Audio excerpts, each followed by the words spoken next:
Nous vous invitons à vous abonner si ce n'est pas encore fait, à activer la cloche pour être au courant de nos prochaines vidéos, à nous suivre sur nos réseaux Facebook et Instagram adventiste.mq. Bon visionnage et prenez soin de vous.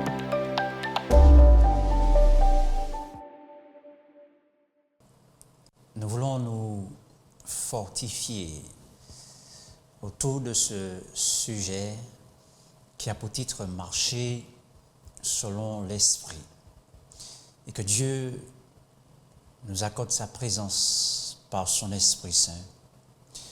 Ouvrons notre Bible dans Galates chapitre 5, verset 16, et qui dit ce qui suit: « Je dis donc, marchez selon l'Esprit, et vous n'accomplirez pas les désirs de la chair. » La Bible révèle que le Saint-Esprit est une personne et non pas une force impersonnelle. Dans Actes chapitre 15, verset 28, nous lisons ce qui suit: « Car il a paru bon au Saint-Esprit et à nous de ne vous imposer d'autres charges que ce qui est nécessaire. » Le Christ aussi parla de lui comme d'une personne à part entière. « Il me glorifiera, dit-il, parce qu'il prendra de ce qui est à moi et vous l'annoncera. » Jean 16, verset 14. Il n'est possible de reconnaître la seigneurie du Christ qu'à travers l'influence du Saint-Esprit. 1 Corinthiens chapitre 12, verset 3 nous confirme ce qui suit. « C'est pourquoi je vous déclare que personne, s'il parle de l'Esprit de Dieu, ne dit « Jésus est anathème » et que personne ne peut dire « Jésus est le Seigneur » si ce n'est par le Saint-Esprit. Le Saint-Esprit nous donne l'assurance que Christ est la véritable lumière qui éclaire tout homme. Sa mission consiste à convaincre le monde de péché, de justice et de jugement. Jean chapitre 16, verset 8 nous dit « Et quand il sera venu, il vous convaincra le monde en ce qui concerne le péché, la justice et le jugement. » Je reprends ce texte. « Et quand il sera venu, il convaincra le monde en ce qui concerne le péché, la justice et le jugement. » Avant tout, le Saint-Esprit apporte en nous une profonde conviction du péché, et tout spécialement le péché qui consiste à rejeter le Christ. Deuxièmement, ensuite, l'Esprit nous presse d'accepter la justice du Christ. Troisièmement, enfin, l'Esprit nous annonce le jugement.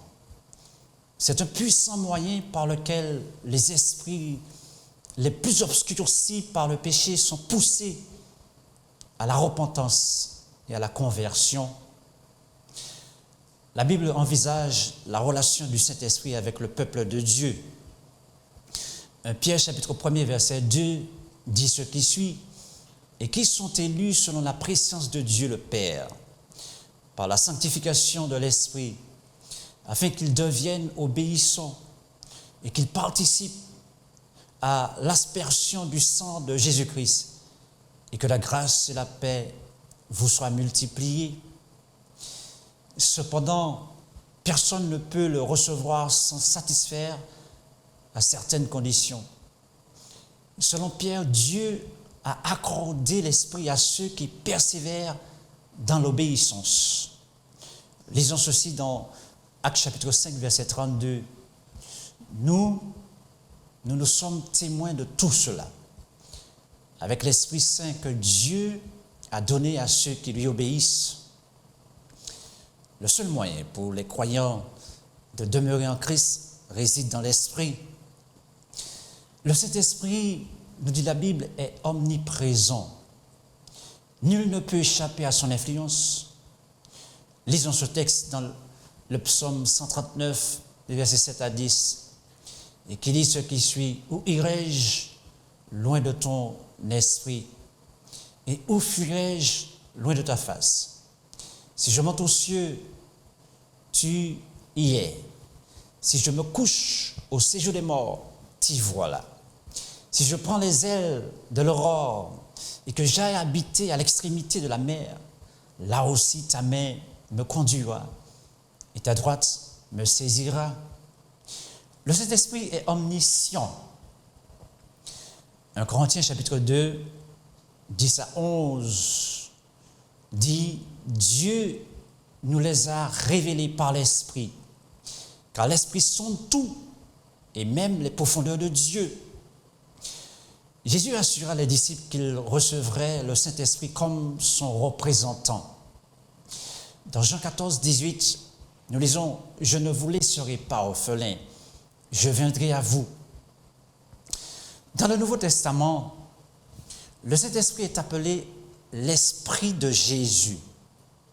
Actes chapitre 16, verset 7, dit ce qui suit. Arrivé près de la Mysie, il se disposait à entrer en Bithynie, mais l'Esprit de Jésus ne leur permit pas. Le Saint-Esprit est appelé, toujours dans le Nouveau Testament, l'Esprit de son Fils. Nous lisons ceci dans Galates chapitre 4, verset 6, qui dit « Parce que vous êtes fils de Dieu, Dieu a envoyé dans nos cœurs l'Esprit de son Fils, lequel crie « Abba, Père ». Le Saint-Esprit est appelé l'Esprit du Christ.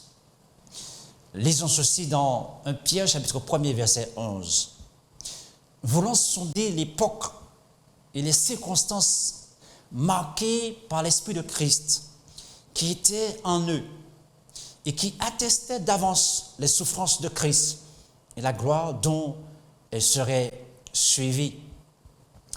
L'objectif du Fils de Dieu pour l'humanité se trouve dans 2 Corinthiens chapitre 5 verset 17 et qui dit ce qui suit. Si quelqu'un est en Christ, il est une nouvelle création.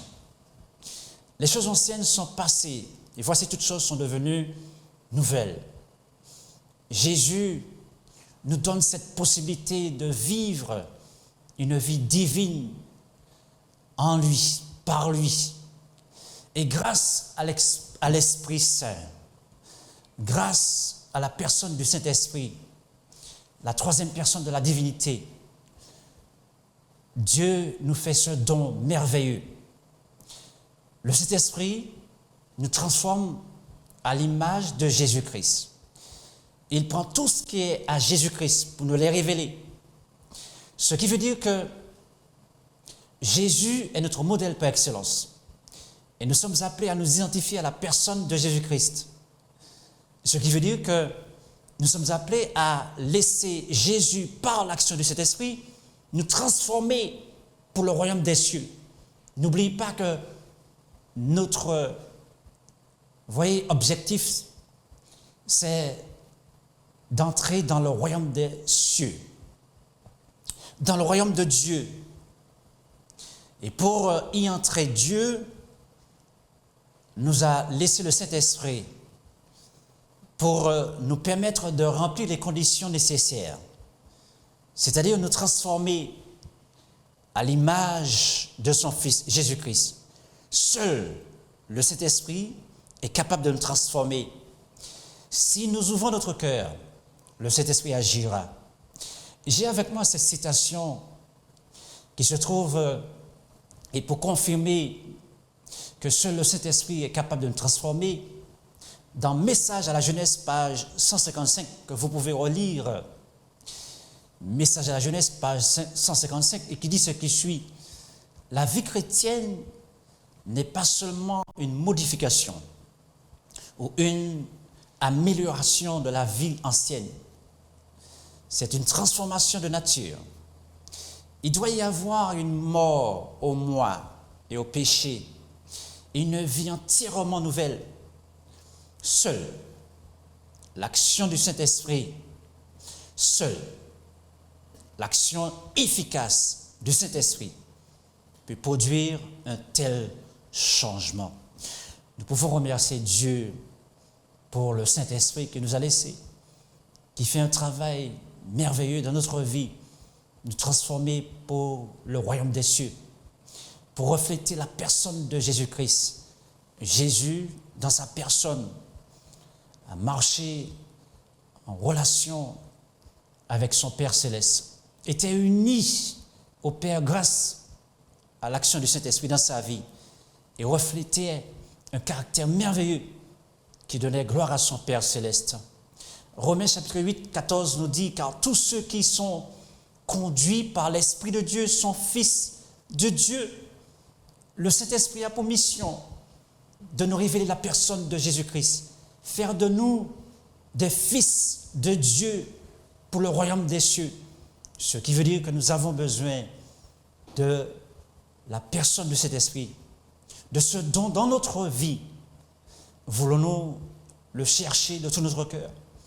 Voulons-nous ouvrir notre cœur pour laisser le Saint-Esprit habiter en nous? Il nous révèle la personne de Jésus-Christ qui a été victorieux contre les forces du mal, victorieux contre le péché, victorieux sur le péché.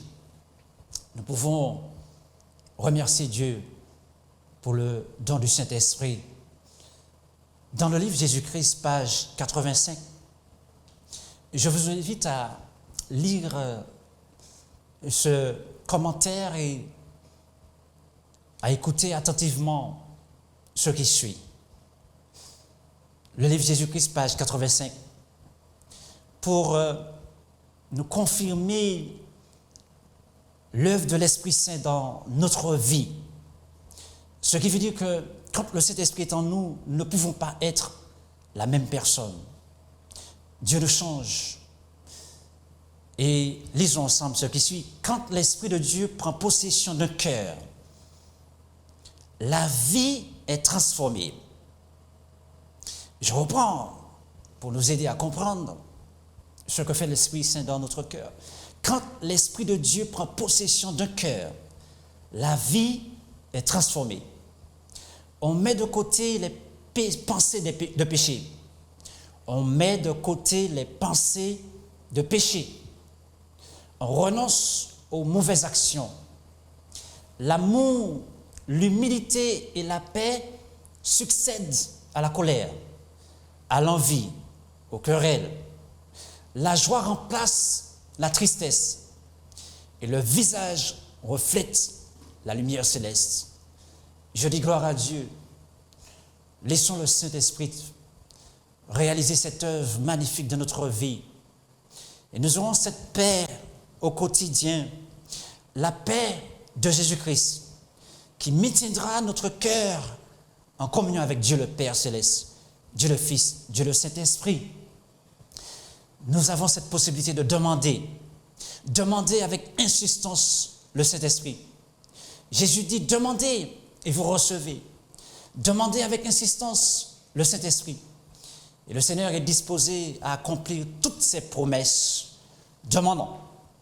Lorsque nous tournons vers Dieu, nous pouvons demander à Dieu de nous donner son Esprit Saint pour nous guider dans notre vie, pour que notre vie soit en harmonie avec sa parole et que son nom soit glorifié et que les anges du pays de la gloire nous accompagnent parce que l'Esprit de Dieu habite en nous et nous serons des instruments entre ses mains pour conduire d'autres au salut des âmes, conduire d'autres dans le royaume de Dieu.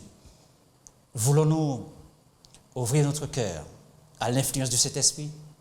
Voulons-nous laisser la personne du Saint-Esprit, la troisième personne de la divinité, habiter dans notre cœur? Cette personne qui sonde même les profondeurs de Dieu. Prendre possession de notre cœur. C'est ce que nous avons besoin en ces temps de la fin pour s'assurer une relation intime, authentique et d'amour avec Jésus-Christ, notre Sauveur et Seigneur. Je vous invite à prier avec moi. Notre Dieu, notre Père, nous voulons te remercier pour le don du Saint-Esprit et te prier de nous remplir de ton Esprit Saint pour te glorifier, pour te permettre, Seigneur, de nous conduire chaque jour sur le chemin qui nous donne la vie éternelle Au nom de Jésus-Christ et pour ta gloire. Amen.